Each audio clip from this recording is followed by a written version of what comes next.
trouverait de petits amours pour tous les jours emportés pour 2 francs, Où l'on vendrait un grand amour sous garantie pour toute la vie pour, je sais pas moi, 3 francs, 3 francs. Magasin plein de chocolat fondant pour barbouiller les gentils garnements. Faut la trouver celle-là. Un quart de lune à Hawaï, aller-retour. Gilbert Bécaud, ça date des années 50, oui. Il n'y avait pas la même voix. Le grand magasin. Bécaud, jeune, oui, oui.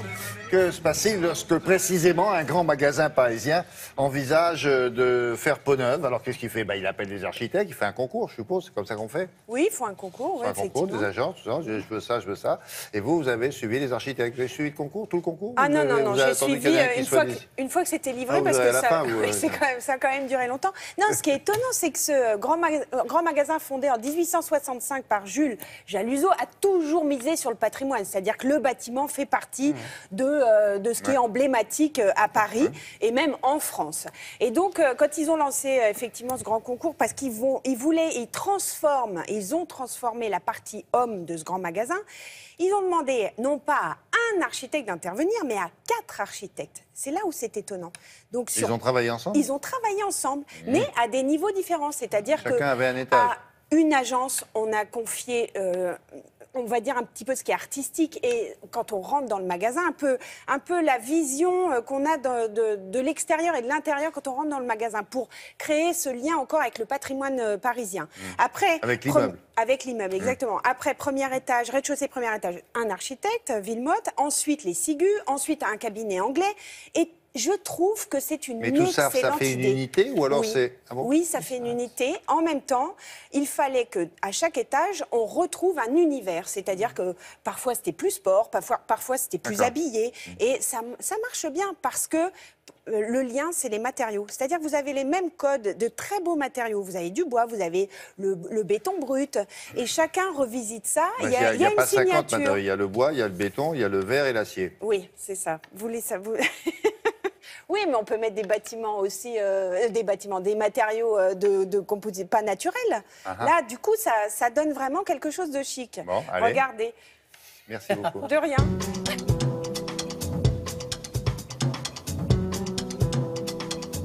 Le parti pris qui a été retenu, c'est un parti pris qui est très ambitieux, puisqu'on aurait pu travailler avec une seule agence, un seul architecte. Au contraire, on a souhaité, pour avoir une énergie et une diversité étonnante dans le magasin, on a travaillé avec 4 agences différentes. Ce qui est passionnant dans ce projet et qu'on ressent de façon un peu intuitive, ces tons très différents que chaque architecte a apportés sur chacun des étages. Et évidemment, on retrouve leur signature. Le futur rez-de-chaussée et le premier étage de l'agence Villemotte, il y a ce soin dans une élégance absolue sur les lieux, sur les couleurs et les matériaux. Chez Sigus, qui sont des jeunes architectes, il y a un parti pris qui est très radical, qui est extrêmement contemporain et qui en même temps qui a une grande fluidité dans l'étage. Avec Universal, on avait cet échange. On cherchait aussi avec une agence étrangère qui est la lecture finalement d'un lieu parisien pour des architectes qui viennent d'outre-Manche. Et évidemment, avec le projet de Yabo et Pochelberg, avec leur partenaire Huffier, cette capacité de s'approprier les codes de la maison depuis plus de 150 ans. Cette succession d'étages répond aussi à la volonté de définir des lieux qui sont très différents, marqués dans leur caractère par des allusions à des codes, comme par exemple le code de l'appartement parisien avec les boiseries murales ou les parquets, ou les codes du vélodrome ou du gymnase avec ces idées de parquet cintré ou de bandes peintes au sol, le loft parisien, l'aspect aussi extérieur, la cour, quand on trouve des pavés au centre d'une pergola extérieure. Donc tous ces codes qui permettent d'avoir des lieux très divers. Et une espèce d'honnêteté aussi par rapport aux matériaux et par rapport à l'architecture. Donc d'un côté, on a à l'extérieur ces façades qui sont inscrites à l'inventaire des monuments historiques, et à l'intérieur, on n'avait plus grand-chose qui restait de cet héritage. Donc on a souhaité aussi que les projets retrouvent l'essence de ce qui reste aussi, et par exemple le fait de retrouver la structure du bâtiment, y compris de façon très brute parfois, en montrant le béton dans toute son honnêteté et toute sa vérité. Donc la lumière, les circulations, les matériaux et le soin dans le détail, et donc l'apport de l'architecture dans ce lieu de commerce, évidemment nous on considère qu'il est absolument fondamental.